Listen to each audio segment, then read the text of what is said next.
Hi అండి అందరికీ. అందరూ బాగున్నారా? ఆనందాలకు, సంతోషాలకు నిలయమైన లక్ష్మీ నిలయం ఛానల్‌కు స్వాగతం, సుస్వాగతం. ఇంకా నిన్న చెప్పిన టాపిక్ నుంచి బయటికి రాలేకపోతున్నానండి. అయితే బాబా గారికి దీపం పెట్టుకొని అలా ప్రశాంతంగా కాసేపు పూజ చేసుకుంటే అసలు మనసుకి ఉన్న ఆనందం, సంతోషం మరొకటి ఉండదండి నిజంగా. బాబాని నమ్మి కొలిస్తే ఖచ్చితంగా జరుగుతుంది. అది నిదర్శనం. అది అందరి జీవితాల్లోని చాలా వరకు బాబాని నమ్మిన వారికి ఎవ్వరికీ కూడా ఎవరి ఇంటిలోని కూడా లేమి అనేది పొడసూపదు అని ఆయన వాక్యాలలో ఒక వాక్యం ఉంటుంది. నమ్మికతో మనం గనక బాబాని కొలిస్తే ఖచ్చితంగా జరుగుతుందండి.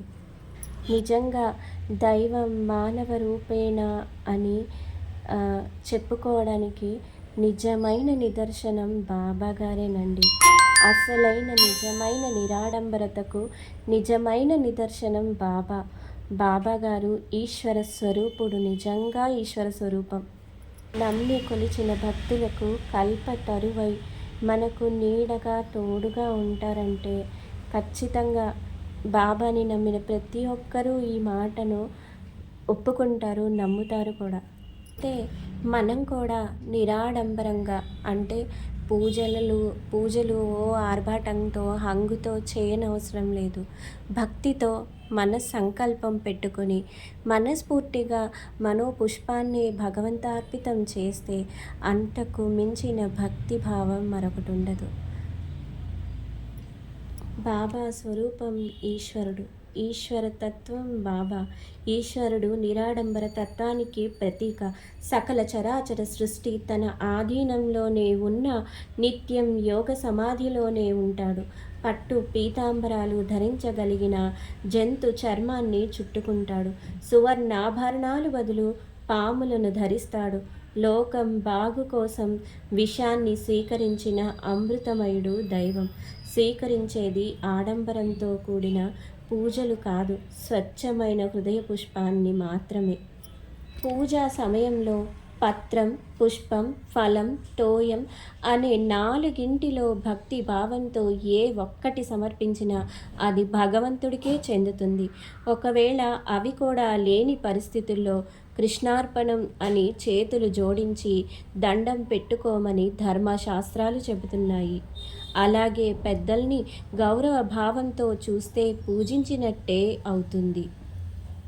అంటే మన మేలు కోరి మన శ్రేయస్సు కొరకు మనకు మంచి చెడు అన్నీ కూడా నేర్పించిన తల్లిదండ్రులు గురువులతో సమానం. అలాగే గురువులు తరువాత గురువులు కూడా మనకి దైవంతో సమానం.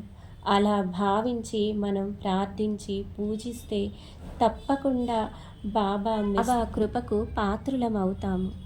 గురువులు ఎక్కడ ఉన్నా, గురు స్వరూపాలు ఎక్కడ ఉన్నా వారిని తప్పక కొలిచి నమ్మకంతో పూజించి ప్రార్థిస్తే మనం కోరుకున్నది జరుగుతుంది. అది కూడా ధర్మబద్ధంగా. మనం కోరుకునే ఏ కోరికైనా ధర్మబద్ధంగా ఉండాలి. అది ధర్మబద్ధమైన కోరిక అయితే బాబాయే కాదు, భగవంతుడైనా ఎవరైనా సరే తప్పక మన కోరికను నెరవేరుస్తారు. అంతే తప్ప అత్యాశలకు పోయి నిత్యము బాబాను కొలుస్తూ అవసరం లేని విషయాలను, అనవసరమైన లోకాభిరామాయణాన్ని మాట్లాడుకోవడం వలన ఎటువంటి ఉపయోగము ఉండదు ఖచ్చితంగా. మరి ధర్మబద్ధమైన కోరిక అంటే మీలో సందేహం కలగచ్చు కదండి. ఏం లేదండి, మనం ఒక సంకల్పం చెప్పుకోవాలి అంతే. మనకు నిత్యము ఏం కావాలో ఆ భగవంతుడికి తెలుసు. కానీ నిత్యము అడిగితే కానీ అమ్మైనా పెట్టదు అంటారు. ఆ విధంగా నిత్యము మనం పూజించే సమయంలో ఒక సంకల్పం చెప్పుకుని పూజను చేసినట్లయితే మనకి కావాల్సింది భగవంతుడు తప్పకుండా నెరవేరుస్తారు. మనం కోరుకునే కోరికలో ధర్మబద్ధమైనది, న్యాయబద్ధమైనది అని ఎందుకు అన్నానంటే నిస్వార్థంతో ఉండేవారు కొందరుంటారు, కానీ స్వార్థంతో ఆలోచించేవారు కొందరుంటారు. నిస్వార్థంతో ధర్మబద్ధంగా ప్రార్థిస్తే భగవంతుడు కూడా మనకి సహకరిస్తాడు. ఇది నిత్య సత్యం. ఉంటానండి. మళ్ళీ మరో మంచి వీడియోలో కలుద్దాం.